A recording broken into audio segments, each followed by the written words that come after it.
MP में एक प्रेम कहानी की याद में शुरू हुई खूनी परंपरा। इस साल मेले में पत्थरबाजी से करीब 1000 लोग घायल। इस मेले को गोटमार मेले के नाम से जाना जाता है। पांडुआ में किसी का सिर फूटा, किसी का पैर फ्रैक्चर हुआ, 2 लोगों को नागपुर रेफर किया गया। आइए जानते हैं इस मेले का क्या है कहानी। पांडुआ जिले में गोटमार मेला हर साल पत्थरबाजी की परंपरा के साथ मनाया जाता है। 300 साल पुरानी परंपरा के तहत पांडुआ और शावर गांव के लोग पत्थर फेंकते हैं। मेला एक प्रेम कहानी की याद में मनाया जाता है। छिंदवाड़ा में हर साल की तरह इस साल भी पांडुआ जिले में गोटमार मेला आयोजित किया गया। शासन प्रशासन के तमाम प्रयासों के बाद भी गोटमार मेले में पत्थरबाजी की परंपरा नहीं रोकी जा सकी। दोनों तरफ से हुई पत्थरबाजी में 1000 लोग घायल हो गए हैं। गौरतलब है कि बीते सालों इस खूनी खेल में 12 लोगों की जान भी जा चुकी है। कई लोग आजीवन दिव्यांग हो चुके हैं, किसी के हाथ पैर टूट गए हैं तो किसी की आंखें चली गई। मानवाधिकार संगठन भी इस खूनी मेले को बंद करने की मांग कर चुके हैं। सावर गांव के लोग एक दूसरे पर पत्थरों की बौछार करते हैं।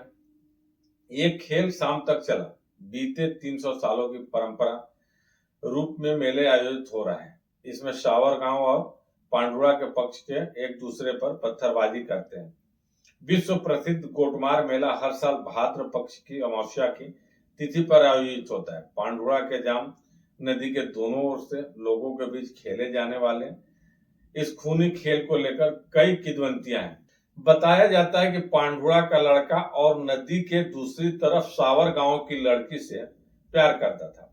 दोनों के इस प्रेम प्रसंग को विवाह के बंधन में बदलने के लिए कन्या पक्ष के लोग राजी नहीं हुए, तो युवक ने अपनी प्रेमिका को जीवन साथी बनाने के लिए सावर गांव से भगाकर पांडुआ लाने की कोशिश की।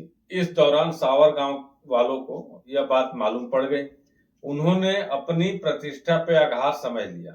रास्ते में जाम नदी को दोनों पार कर रहे थे तो सावर गांव वालों ने लड़के पर पत्थरों की बौछार कर दी। लड़के के पक्ष वालों को यह खबर लगी तो उन्होंने भी लड़के के बचाव में पत्थरों की बौछार शुरू कर दी। पांडुआ और सावर गांव पक्ष के बीच पत्थरों की बौछार से दोनों प्रेमियों की मृत्यु हो गई। इन दोनों प्रेमियों के शव को उठाकर मां चंडिका के दरबार में ले जाकर रखा गया। पूजा अर्चना करने के बाद अंतिम संस्कार किया गया।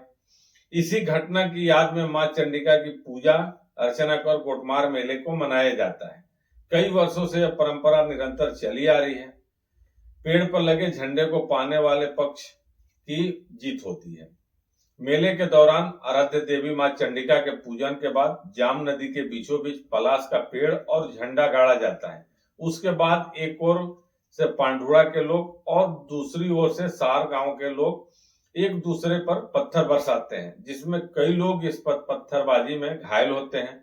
इस दौरान झंडा प्राप्त करने वाले को विजेता घोषित किया जाता है। ये थी हर साल आयोजित होने वाली गोटमार मेले की कहानी।